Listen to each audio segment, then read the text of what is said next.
Welcome to the Underground, the Steel City Underground, the black and gold standard for Pittsburgh Steelers coverage. Now, here are your hosts, Joe Kuzma and Brian E. Roach. Hello, everyone, and welcome to another edition of the Steel City Underground podcast presented by Gameday Tailgate Experience. My name is Joe Kuzma. You may not recognize me because I lost my voice last night yelling and screaming my head off over a Pittsburgh Steelers 52-21 victory. Very surprising. I did not see 50-some points, nor did Trey when we had Trey on for Trey's Corner earlier this week. So my question now is not whether or not you were surprised by 50-plus points, which is the most since I don't even remember when Shep was a pup. But I wanted to ask you, Brian, did you get your coffee this morning? Because I need it not only for my throat, but I need it just to wake up due to lack of sleep. Coffee is nasty. I don't need coffee. Coffee is for the weak. Yes, this is why weak people drink coffee in order to get stronger. Now, I'm going to have to mention this too, even though you couldn't hear it. Somebody picked it out. I had like one of these stainless steel cups on the last show, and typically I have a water bottle. Obviously, you know, if you're talking for 40, 50 minutes, you got to get a little swig of something here or there just to continue to keep everything going, right? So I didn't mute the mic, and I had like one of these stainless steel cups that has like the straw hole in it.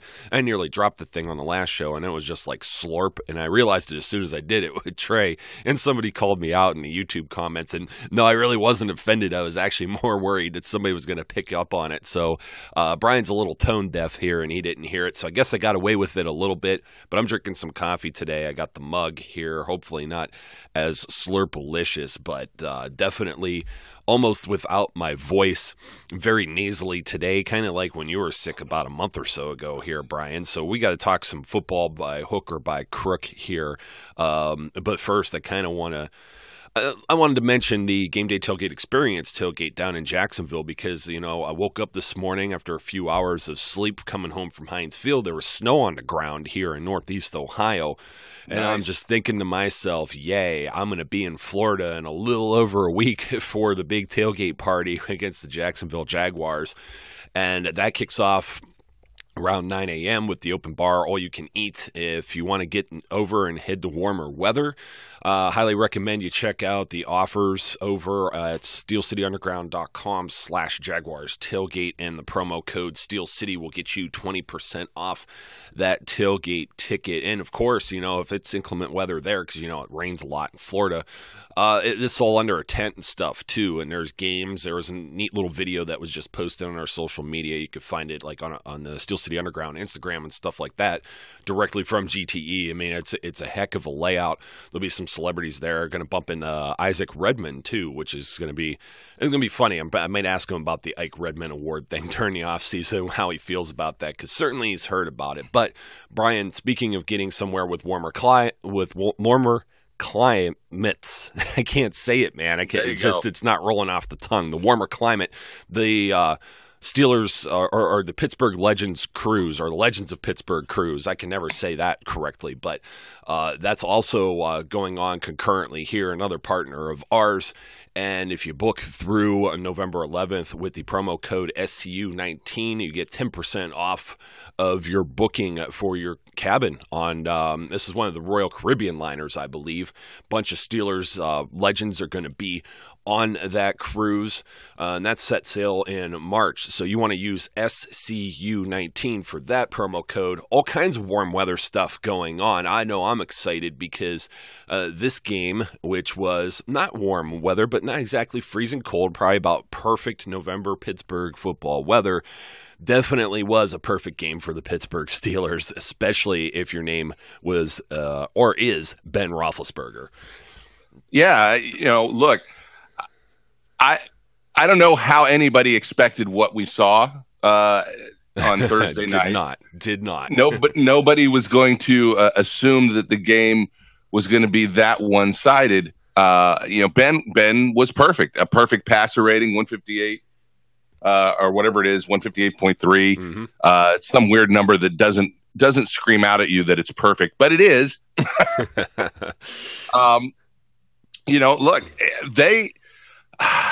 I got to tell you. So I'm sitting on the couch. I'm watching the game in the warm confines of my home. Therefore, I, of course, do not have a sore throat. But I felt. Wait a minute. No, wait a minute. Because if it was that Ravens game, you're probably screaming at the referees. And I don't know if you have them, but I know there's a little gag gift I sent your way maybe a year ago where you could throw flags at the TV. Yes, I do have that. I do have my personal refereeing flags. I thought I had lost one of them from throwing it at them so many times, but no, I got them all. Yeah, I was a little more hoarse at that game. But I was yelling a lot at this game, and we're not jumping into this yet, but all I kept saying was, hey, I'm sitting on the couch jumping up and down going, you're a grown-ass man, and you're a grown-ass man, and you're a grown-ass man, because everybody was a grown-ass man. Yes, it was like Oprah handing everything out, so... a couple of my predictions, I say I usually don't mention them when I miss, but I'm happy to be wrong about a few. One, I hit the nail on the head was the Steelers have the best color rush jerseys, so that goes without saying. James Conner came out of the game, concussion protocol. He only got 65 yards on the ground. He had one catch here for 8 yards, so he didn't get to 125 or better from scrimmage. I don't think that's from maybe lack of trying, but if you look of the composite, Stephen Ridley got 26 yards. He got some time. Jalen Samuels shows up in the scorebook too, which I'm very excited to see some of the young bucks that get out there and get it done. Even Josh Dobbs, even though he didn't really get to throw the ball a whole lot, I was very happy to see that. But I did predict a win. I predicted the defense was going to hold the Panthers under 20 points. 21, close enough. Garbage time. I just told you this off the air. They played Renegade in the fourth quarter, and I believe that was to start the drive where they got the garbage time touchdown with about 9 minutes left or whatever in the game. So the Mack truck shows up on the score sheet too. I thought he would have a little bit bigger of a game, but I'll take a touchdown as making an impact. And, Cam Newton threw interception, but we'll get to the defensive side of the ball in a little bit here. I feel pretty good, though. Being wrong about most of my predictions for once this week. I mean, it's a tip of the cap when you're right. I put a whole bunch out there because I wasn't sure. I thought this was going to be a lot like maybe the Ravens game, maybe a little bit tighter, even though that was a dominant performance by the Steelers with time of possession. This was just unexpected. The Panthers come down the field for the first possession. They run what? Let me see here. 9 plays. 9 plays, 75 yards, ends in a touchdown. I look over to people sitting in the section with me, and I said, game script. I already had my other cousin that wasn't with me. He's out in the mountains somewhere in Tennessee on vacation, but he's watching the game, and he's blowing up my phone. Man, the defense, because he's my model Yinzer. That's when I'm usually talking about the Yinzers. I'm usually talking about him. It's just I'm just like game script. If I look in my texts from last night, game script, just wait. And then, the script got flipped. I mean, 2 plays is all it took, and they never looked back from being down 7-0 there. No, and I'm going to tell you, it wasn't just game script on the offensive side. You could see clearly what the Steelers were planning to do in that first drive, even though it ended in a touchdown. And what I mean is Bud Dupree and TJ Watt had one focus the entire game. Their focus was number one. Mm-hmm. That was it. They were going to hit Cam Newton. They were going to ignore everybody else. And I'm sure that was the defensive game plan, which was told to them was, doesn't matter what you think is going on, you go after Cam Newton. They run these run play option stuff, and in those situations, he can be treated like a running back. Go get him. And they wanted to make sure Cam Newton didn't run on them, and he didn't. And as a result, I think Christian McCaffrey had 40 yards rushing and 21 or 20 yards passing on that first drive. And the rest of the game came up with 33 yards rushing and 41 yards in receiving. I mean, he was their threat, but they minimized him after that first drive. And it certainly helps when you got a turnaround of 14 points in I think 13 seconds. Yeah, something like that. Took them 11 seconds to answer that touchdown. 75-yard, beautiful strike from Ben to JuJu.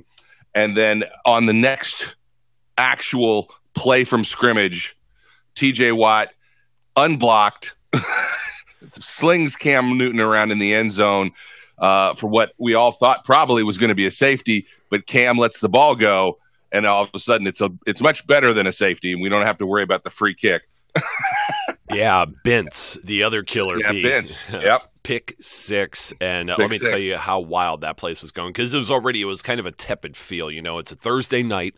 The tailgate lots start to fill in, around 5, 6-ish as people get off from work. People have to, go to their jobs the next morning too. So it's sometimes a different feel, because you may have some fans going there for the first time. The tickets get sold by the regular season ticket holders are like, I don't need to, be out late, till 2 a.m. or whatever it was that when I got in, work the next day or take a vacation day, whatever. I'm going to sell my ticket. So sometimes it's a little bit of a different mood in the stadium, but that mood changed very rapidly. And all of a sudden you're looking up at the clock and you're like, well, there's over 10 minutes still left in the first quarter, and it's 14-7. It was absolutely insane. Before we completely flip over to the defense here, though, some more on the offense. Just Antonio Brown, like you said, pick your poison here.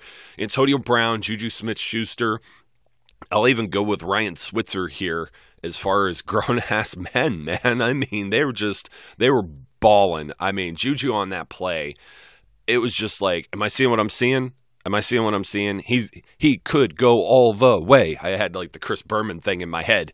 Yeah. And then later on, it's like Antonio Brown, perfect 6 of 6 with his targets. He caught everything that Ben threw his way. I mean, Ben threw 5 touchdown passes, and he only attempted 25 passes.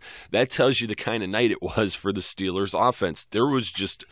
They're throwing the ball to Rosie Nix, and they split them out wide. So you saw a little bit of this with Carolina on the first drive, and what they did was they were moving Greg Olsen around.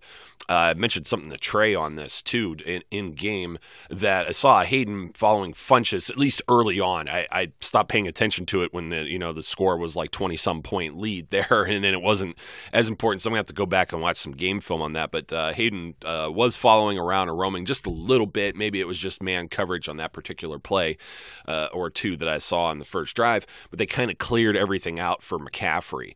And it was the play calling was, perfect by Norv Turner. And I'm like, hey, this was a team that come in 6-2, and I'm like, this is going to be a game. And then it was like, nah, we're the Steelers. We're screw this. Ben receives the ball, a little backyard, and I believe play action on the first play too.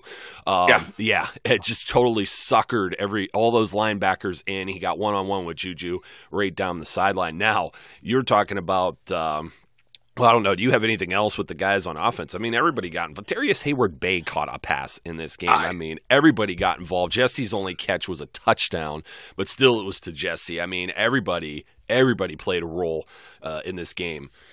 I do. I mean, clearly, Ben Roethlisberger, grown-ass man. When you have more touchdown passes than incompletions, you are a grown-ass man.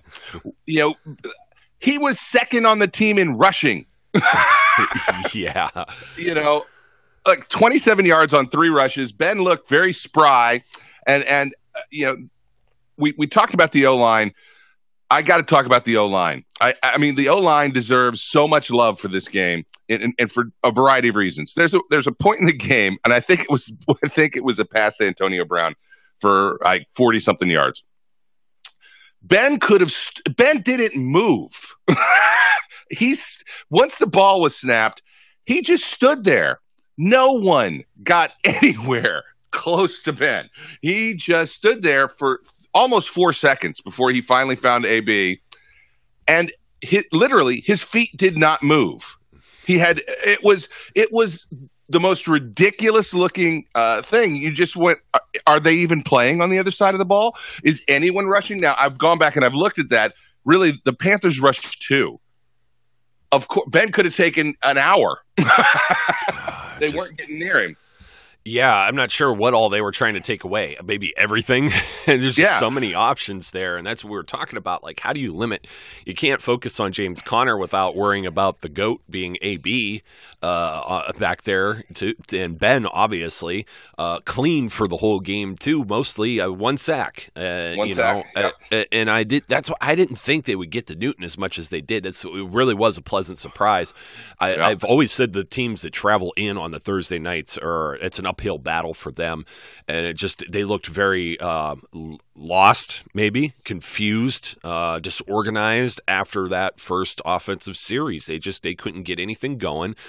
Cam Newton was constantly pressured by the defense. I thought, being a mobile and not only a mobile quarterback but a big guy, I compared him to Ben Roethlisberger. He was completing like 67% of his passes going into this game.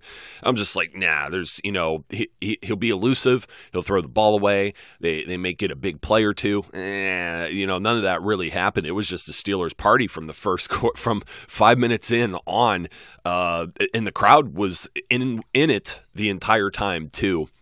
And it was great to see. The Steelers still had the ball like at the end of the first half, and you're thinking, well, they might be able to put up some more points. They did not, but then of course they got the ball to start the second half too, and it's just what did they do with that, by the way? Oh yeah, it was it no touchdown. It was a touchdown drive. It was touchdown, the 12 plays. The third quarter was very nice for them. It was a 12-play 75-yard drive that ended in a touchdown, and then an 11-play 58-yard drive that ended in a touchdown. It was just, there was no hope for Carolina when you look at this possession chart with the Steelers, and this does not include the defensive touchdown in the middle of this, because it's not an offensive possession in the game book. So touchdown, touchdown, field goal, touchdown, end of half, touchdown, touchdown, touchdown. And then we were all like, did Jordan Berry punt yet today? And that was, that was around maybe 9.5 minutes left in the fourth quarter. And you're thinking to yourself, that's a pretty good feeling when you can look around you. Did I have too much to drink? It was last call. I went to the bathroom. Did I miss this guy punt at some other point during the game? No, you have not. He has not punted yet. And that's when they played Renegade. They waited until they punted the ball away for the very first time to play Renegade. But I mean, and the crowd was still into it. But at that point, it was like you said, they didn't really need Renegade to be played in the stadium. If fans aren't familiar with Renegade, you got to look up some of these videos. It's the big defensive pump-up, defensive stand video. They play it during usually a TV commercial break, so you never see it on TV. Screen goes black, lots of Steelers highlights, Renegade song going, everybody waving terrible towels. It's a raucous good time. It was still raucous. It was just completely unnecessary because there was no need for a defensive stand or any way. You didn't have to pump these guys up. They were just high off their adrenaline from the get-go. Yeah, and just the other part, because I forgot to mention this about the offensive line. The other thing, you got to see the solidarity there when Eric Reed hits Ben in the head, and look, one of our frequent listeners, Peter Underwood from Australia, he texted me. He said he's dying to hear what I have to say about the refs today, and I'm going to tell you, the refs stink. Yes. but that's actually an example of it. I don't think that Reed deserved to be ejected. It was a flag, Agreed. No question about Agreed. it. But I just don't think it was worthy of ejection. And as they said many times on the show, that was Al Riveron. So I don't know how. I guess Eric Reed got into Al Riveron's doghouse because I don't know. David DeCastro gets a call out this week as a grown-ass man, not just because of the way the offensive line played, but for being the first one, and Pouncey was right there with him, but down there that said, excuse me, sir, you will not be hitting my quarterback like that after that hit by Reed on Ben. It was – you expect that, but, man, they were hot. Yeah, well, here, I think it was DeCastro per, was it maybe Jeremy Fowler? A few of the beat writers out there put out the same quotes. And, they put out the little interview clips in the locker room, and they play them. It may have even been from the post-game radio shows down in Pittsburgh. What is it, 102.5 and 93.7, usually running those. And the Fan and DVE, if you're listening. So I heard the quote. I read the quote. I think it was DeCastro that said, you watch, hockey, you watch like a Penguins game, or I may be paraphrasing here, but and adding on to it, but he equated it to, when the goalie gets hit, somebody takes an extra step, gets a cheap shot in front of the goal or something like that, and it's a full melee. It's a Donnybrook between the players. All the hockey players are like, screw this. They take the gloves off. They're ready to start throwing down. You don't hit the goalie. Well, guess what? Guess who the centerpiece of the offense is? It's the quarterback. You don't screw with the quarterback. And he said something to the nature of hockey, and I love that. I'm glad you brought that up, actually, because when I saw the play, not only real time, but replay in the stadium. Now, I had a few Carolina Panthers fans that were sitting around me, too. They were not having much of a good time. We were stunned. We were stunned when we heard disqualified, I believe is what they said. I don't think they actually called it an ejection, but that's what it is. Disqualification by technical terms. And I'm like, okay, I'm sorry. That I don't think so. Someone reading into this a little bit more. Flag, sure. Fine, possibly, because they find defensive players for sneezing on people anymore. So, we almost don't sound like homers anymore. Trey and I were talking about this too. I know you heard it, and then we were talking about how we said Cam and Ben are both big guys that don't usually get those types of calls. That's like something that would happen to Aaron Rodgers or Tom Brady, and then maybe they'd throw Eric Reed out and everybody would understand because it's Tom Brady or Aaron Rodgers, and Chris Collinsworth would be jumping up and down with his pom-poms. You can't do that, you can't do that in this league, blah, blah, blah. Okay, Chris. But yeah, I saw that, and I'm just kind of like, that's a little above the line, especially for the game being, kind of out of hand for Carolina already, but basically at halftime, and then things weren't going their way. I kind of felt like the punishment didn't fit the crime there. Yeah, it was rough. And look, just to get my ref rant out, for the most part, they were unnoticed. I mean, the Steelers got one flag, and I'm sorry that it was on Artie Burns. Oh man, I feel so bad for that young man. I feel so bad for him. I know people are just piling on him. He gets into the game finally. He hasn't played in 2 games. He gets in because now let's rest some guys. Let's get some other guys out there. Let's put Artie out there. Let's see if we could build some confidence. And the first thing that happens is he just mugs the guy. I mean, he mugs the guy he's covering. It was just bad.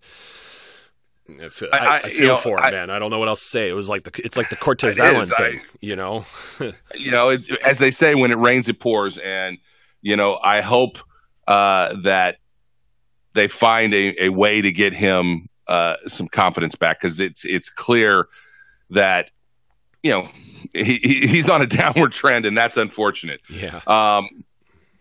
I will say that the refs can be egregious by overthrowing flags, but they can also be underthrowing flags, and I prefer them to be that way. So while they stink and they remain stinky, they were less stinky in this game. Steelers were only penalized once for 24 yards. One time, which is amazing, and that was the Artie Burns penalty. So.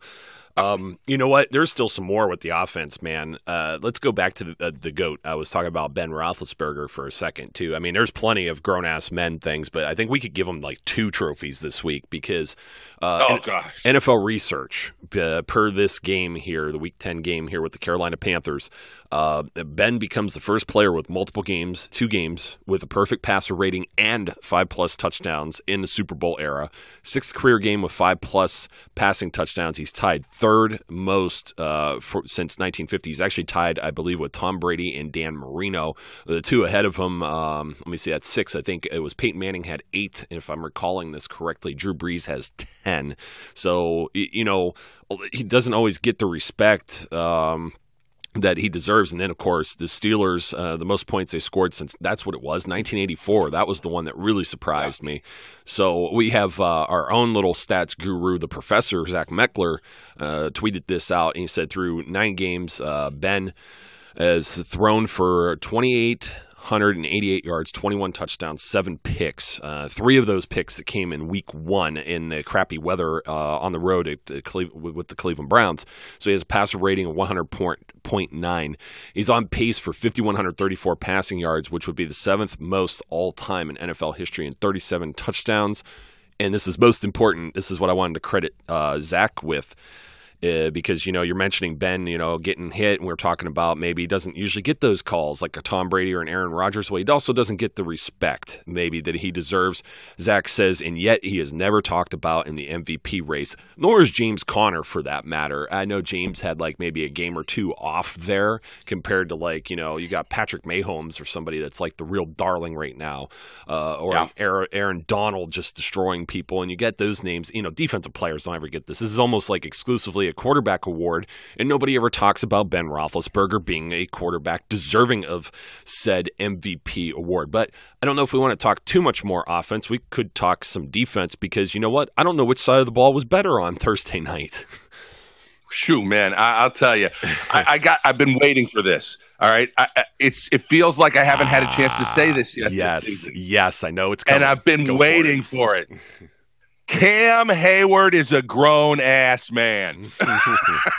If you haven't heard our YouTube trailer, Brian said, we pulled the clip where Brian said that on there because it all started with Cam Hayward. And when he gets 2 sacks in this game, and I'm like, man, now you were yelling it in the confines of your home. I did. I yelled exactly what I just said. At least twice and more, because it wasn't just the 2 sacks. Oh, yeah. Cam Hayward basically was, again, as I've said this before, a man amongst boys. He was treating whoever was in front of him like just ragdolls. I mean, the whole defensive front was really played an awesome game. The pressure was absolutely just nonstop throughout the whole game. I mean, T.J. Watt was a grown-ass man. I swear when he hit Cam Newton, I thought the flag was going to fly. I'm glad it didn't, because when you reviewed it, he popped Newton in the shoulder, and there was no helmet to helmet, even though I was watching, because sometimes I like to watch, especially after a loss, the opponent's comments after the game. And a lot of the Carolina media was saying, "Oh, what about T.J. Watt didn't get flagged, and Eric Reed got flagged?" Well, T.J. Watt didn't deserve to get flagged. Yeah. Oh, speaking of that, Cam Newton looks like the villain out of Who Framed Roger Rabbit with the big hat. If you've ever seen that, the guy that had like the gloves with the stuff that kills the cartoon characters. Yeah, whatever that is, the Slimer. I forgot what they had a word for it. I think. He looks like one of these Dick Tracy villains or something like that. I mean, it's his outfits. I love it though. I love like the style. It's he pulls it off, man. He pulls it off. Same thing with James Conner. Like, I don't have any hair, so I couldn't get away with the Conner haircut. But if I could, I still couldn't pull that off. I mean, it's crazy. Yeah, I mean, even Bud Dupree, man, I was noticing. I know a lot of people have been on his case. He's having a phenomenal year this year. Stephon Tuitt having a phenomenal year this year. Actually, Watt and Dupree both get sacks in this game. Cam gets 2, and then Vince gets 1. He gets the pick. I mean, Vince Williams maybe is he more of a grown-ass man than Cam Hayward in this game? It's so hard to tell. Name one of the guys in the secondary. Just name any of them. Was anyone like a major liability? Even outside of maybe that first drive, you've got linebackers trying to cover, and not the normal type of package they probably want there with like a Morgan Burnett and a LJ Fort, Vince Williams and John Bostic trying to cover Greg Olsen, who we noted as one of the top probably 3 tight ends in the league, alongside Gronk and Jimmy Graham. And then you got Christian McCaffrey, who's, Swiss Army knife when it comes to the offense. He's much like a Le'Veon Bell or James Conner or anything like that. Oops, I said he shall not be named 3. Oh, yeah. I slipped. So I apologize. My apologies to anyone I may have offended by mentioning that B word. It's tough to have killer bees when you don't have one of them there. But anyways, I digress. We're talking about the D's here, the D. Capital D. So I'm looking at this. I'm just like, who else does, everybody just, it was a hit party too, because Tuitt got in there a couple more times, and had a tackle for loss. And TJ too with the, he hits him, and that was the play that generated the pick 6 for Vince. So I mean, it was a tremendous game. The guys in the secondary, Sensabaugh had a good knockdown, and that was about it. I mean, there wasn't a whole lot. I can't think of anything where I'm like, well, Joe Hayden didn't do his job, or Sean Davis, or Terrell Edmonds, or Morgan Burnett, or Mike Hilton, or any of these guys. Like, it was just a very solid performance by the Steelers defense. Maybe not the steel curtain yet. Maybe not like, Troy Polamalu, Hampton, Aaron Smith, and all those guys. Of course, Harrison and Woodley. We're not quite that last Super Bowl winning team yet, but I don't think they're necessarily the liability that everyone thought they were going to be, especially against the Chiefs. And when you see what the Chiefs have done against everyone else, you kind of take that out. It's like when you what is that? You grade on the curve, and you kind of throw out the top and bottom averages. The Steelers defense isn't looking too bad. Yeah, no, it looks. I'll tell you, it was an impressive game. And the nice thing is, I was caught off guard because I'm trying to look and see who caught what, right? And the bottom line is, Christian McCaffrey had the longest pass reception of the night at 25 yards, but it wasn't 25 yards down the field. It was a catch that was a dump off and then a 25-yard scamper. It's all yards after the catch, which is great. It's fine. It's still a long pass that we wish he hadn't caught. But for the most part, Newton simply didn't have time to look downfield. We talk about how rush and coverage work hand in hand, and sometimes the coverage, if it's tight, helps the rush get home. This was not that.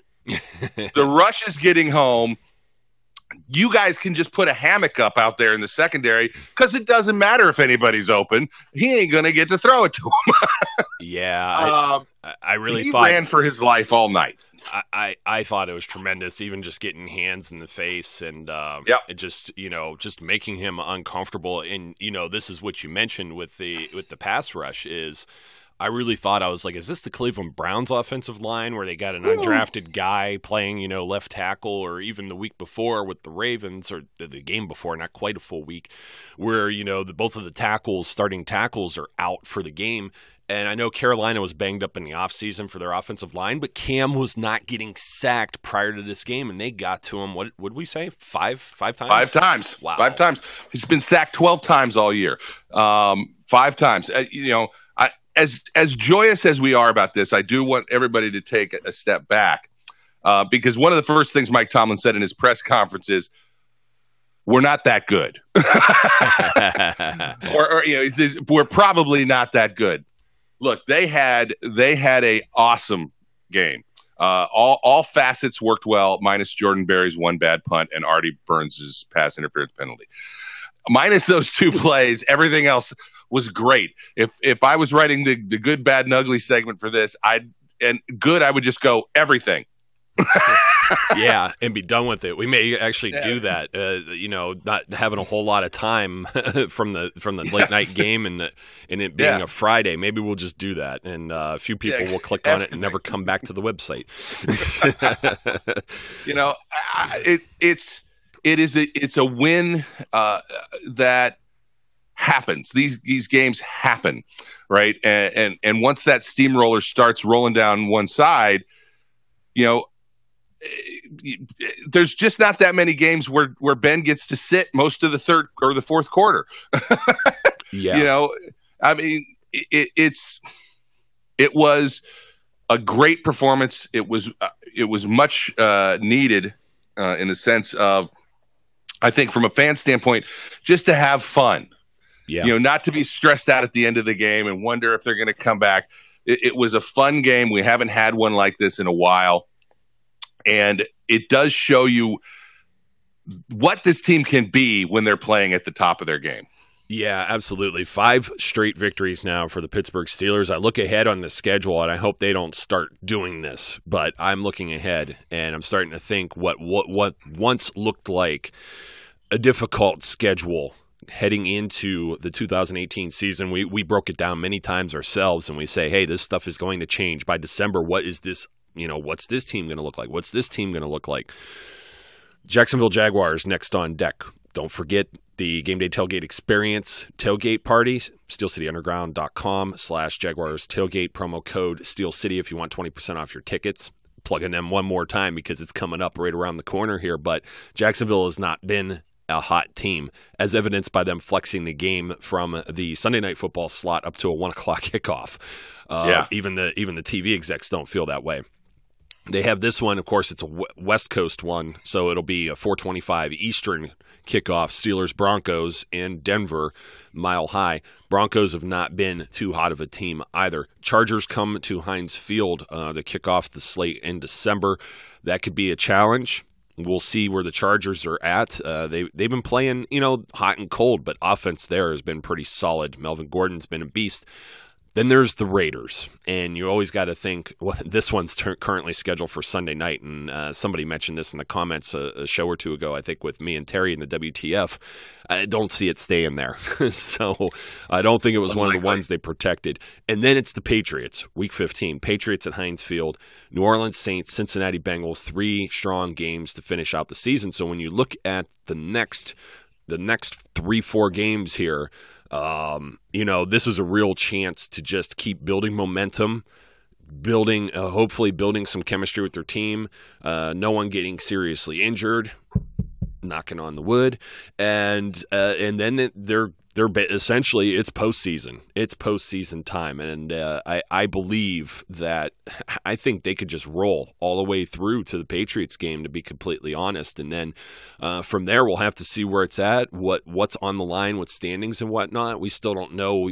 Maybe the Bengals game in Week 17 isn't one of those ones where they could rest everyone. It might be a de facto AFC Championship game, depending on if Marvin Lewis is doing his job or not. There, he could be the next one on his way out. But I look ahead on the schedule, and I from where we were in September when we told everyone, I said it, you said it, Brian, we said, hey, this is an extension of the preseason. Calm down, put the pitchfork away, put the gasoline for your torch away. It's September football. It's ugly football. It's preseason because nobody plays real preseason anymore. All the guys that aren't in the NFL right now were the guys playing in the preseason. As harsh as that sounds, they cut from 91 because we had the exchange player down to 53 and then a practice squad. And then you're not putting out, the fancy sports car out there. You're not pulling that out of the garage. You're using the everyday get-to-work beater. And now it's time to pull the car out. It needs a little bit of maintenance. And now it's a smooth running machine after you get through, now you're into the fall and it's almost Thanksgiving. And I don't think anyone's thinking the same way they were at the beginning of the season when they were all in panic mode. No. And look, it's the Bengals have a lighter schedule to a certain extent than the Steelers. But they do have to play the Saints this week. And hopefully if the Saints take care of business, that gives the Steelers a little more cushion on their lead. They have a game in San Diego that I think they will likely lose. Wait, they still play football there? Okay, good point. Gotcha. Yeah. All right. They have a game at a soccer stadium in Los Angeles, which will be, if that were a Steelers game, it would be filled with Steelers fans. But I had to pick. Yeah. I had to pick on you there because if I don't, somebody will in the comments. Oh, absolutely. And look, we don't mind that, by the way, folks. I mean, it's like we can't always be right. I mean, well, Brian's always right, but we don't always. I am always right, except when I'm right. and then I'm still right, and because I can't say that other thing. I'm always right except when I'm right, because I can't say that. Yeah, sometimes I'm wrong. like you are about toast and coffee. So no, I'm right about that.